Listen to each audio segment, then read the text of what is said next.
Carlos Moreno, est-ce que vous pouvez nous expliquer en quelques mots ce que vous appelez la ville du quart d'heure, dont on parle beaucoup ces temps-ci?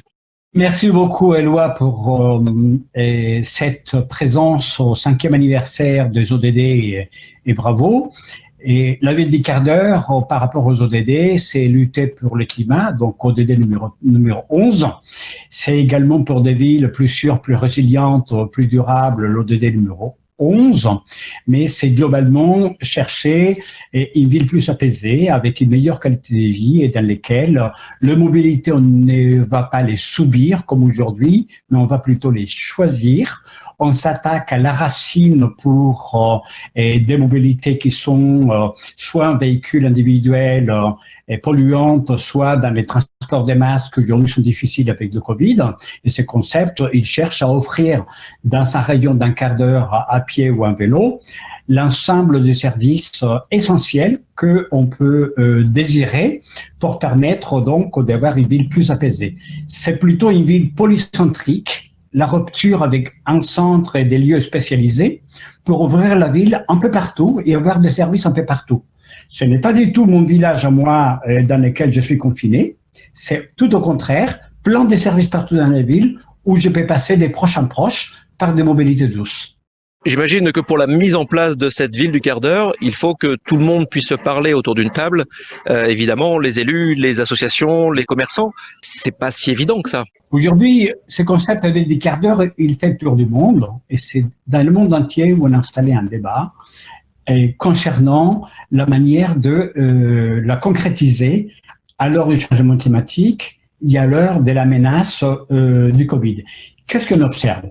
Quand une grande organisation mondiale comme le C40, à la pointe de la lutte des grandes métropoles pour le climat, décide de prendre comme feuille de route à l'est ou à l'ouest de la planète, c'est les signes qu'on veut changer de mode de vie. La ville du quart d'heure, on l'appelle également la ville des proximités, c'est une manière de changer de paradigme pour que ce qu'on a aujourd'hui dans la ville, construit depuis de si longues années, soit utilisé beaucoup plus et mieux, pour que les écoles, les gymnases, les mairies, des lieux, les cafés, les restaurants, des lieux publics, des lieux privés, on dit un lieu, plusieurs usages, et chaque usage, plusieurs domaines de possibles. Donc la ville du quart d'heure est un appel, par une volonté politique de la gouvernance locale, le maire ou le président de métropole, pour offrir un nouvel usage de la vie, pour que la vision de la ville ne soit pas par l'ingénierie ou par la technologie, mais par la manière comme on utilise la ville.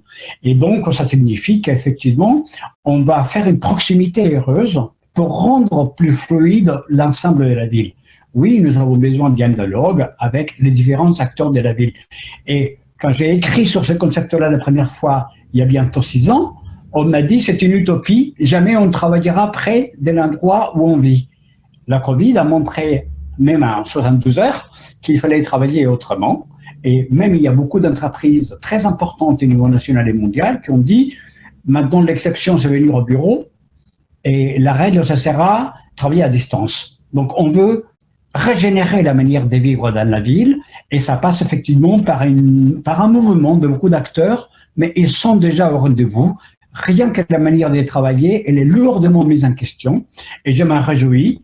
Pas uniquement donc à Paris qui a adopté la ville du quart d'heure, pas uniquement à Nantes, pas uniquement à Mulhouse, mais également à Montréal, à Londres, à Édimbourg, et à Melbourne. Et la liste est très longue aujourd'hui parce que nous sommes obligés de changer les modes de vie si nous voulons la neutralité carbone en 2050, moins de 45% d'émissions de CO2 maintenant, et surtout si on veut avec le Covid-19 avec qui on va coexister un certain temps, garder quand même une qualité de vie. J'ai dit que la ville des quarts d'heure, c'est la ville de l'intensité sociale dans la proximité pour vivre plus et mieux dans l'ensemble de la ville pour tous. Et j'imagine effectivement que la crise sanitaire que nous vivons depuis quelques mois a accéléré cette prise de conscience de part et d'autre.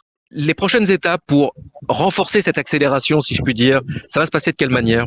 On assiste à un mouvement mondial et dans lequel beaucoup de maires, comme ça s'est fait à la ville de Paris, ont donc décidé de prendre à bras le corps la ville du quart d'heure. On a à Paris une maire adjointe en charge de la culture et de la ville du quart d'heure co-responsabilité avec l'adjoint à l'éducation, Madame Catherine Roland et Monsieur Patrick Bloch, mais c'est un mouvement qu'on observe dans beaucoup de lieux dans le monde.